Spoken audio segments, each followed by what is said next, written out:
Marshal Amer told me, draw up a plan of retreat. Bring the troops back across the canal. Marshal Amer had been a close friend of President Nasser for more than 20 years. They had fought together as young officers. Together they had planned the coup which brought down the Egyptian monarchy. Now the defeated president phoned his defeated army commander. I was the only other person there. Amer was in tears. He was calling Nasser by his first name. He said, "Let me bring our boys back safely, Gamal." When he put the phone down, I asked, "Why are you crying?" He told me Nasser had said, "Forgive me, Hakim. I caused this catastrophe. Forgive me, Hakim." Abdul Nasser had been crying too. Marshal Amer didn't wait for his chief of staff to plan a retreat. He simply picked up the phone and gave the order himself.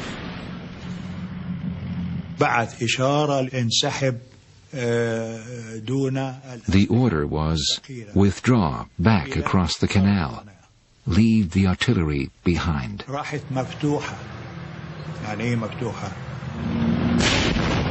Marshal Amer's order was a disaster. With no plan, his retreating units could not protect each other. The Israelis gave chase.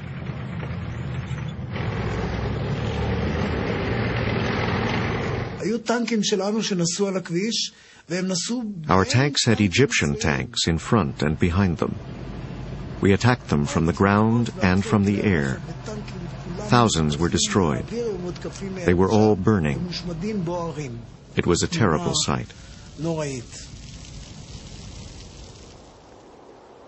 338 Israelis were killed. But the Egyptian dead numbered 15,000.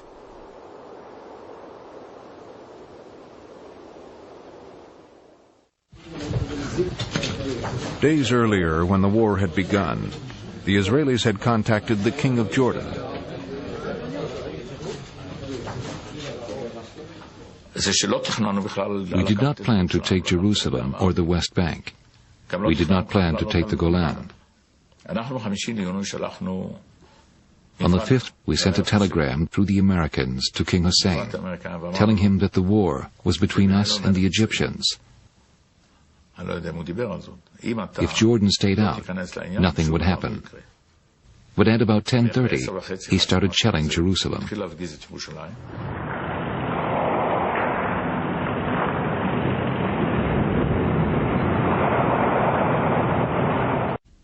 In the command post, we looked at each other.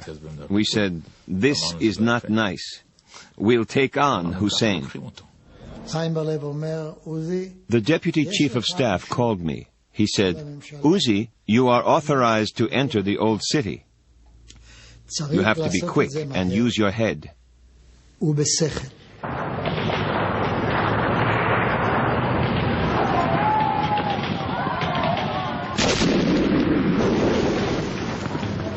It took the Israelis 10 hours of bitter street fighting to defeat the Jordan Legion soldiers defending the old city.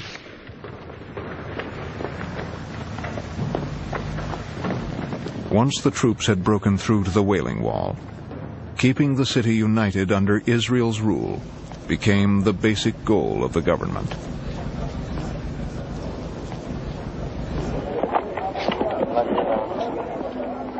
When the battle ended, Jordan had lost not only the old city, but all the land on the west bank of the Jordan River.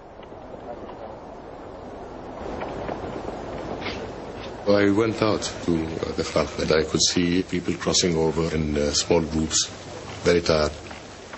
You know, all the years that I spent since 1953 trying to build that country and build that army, all the pride, all the hopes, I saw it just destroyed. I never received a more crushing blow than that.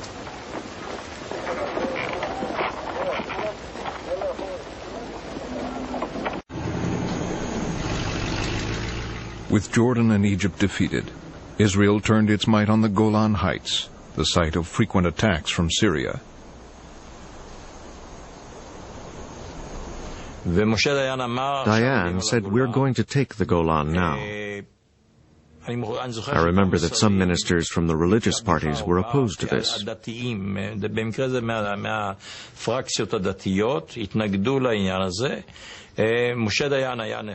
was adamant. He said, "We're not going to lose time. I've delayed it this long because we wanted to finish with the Egyptians and Jordanians." We threw everything we had at the Golan Heights. In 12 hours, we dropped more bombs on the Golan than we had on all the Egyptian airfields.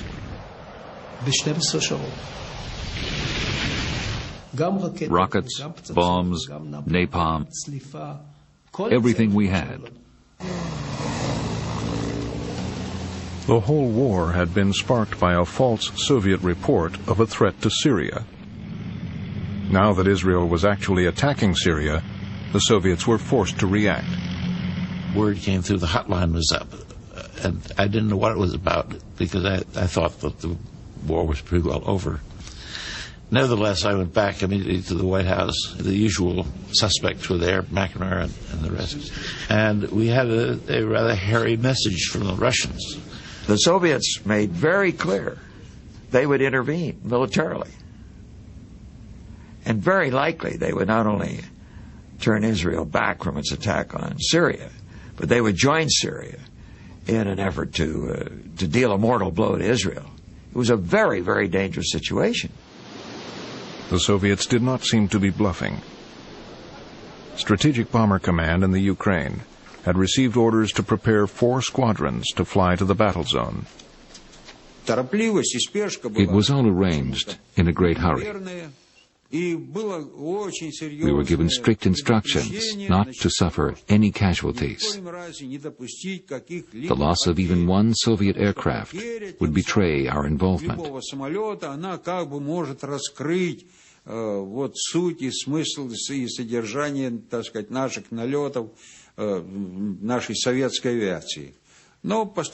But we saw this was unrealistic, so we had to find another way. The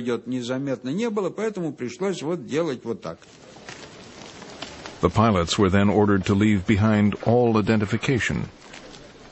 Their planes were to be repainted in Egyptian colors. Our red stars are only one color, red. But it turned out that now we needed 4 different colors. I remember green and black and something else, maybe red.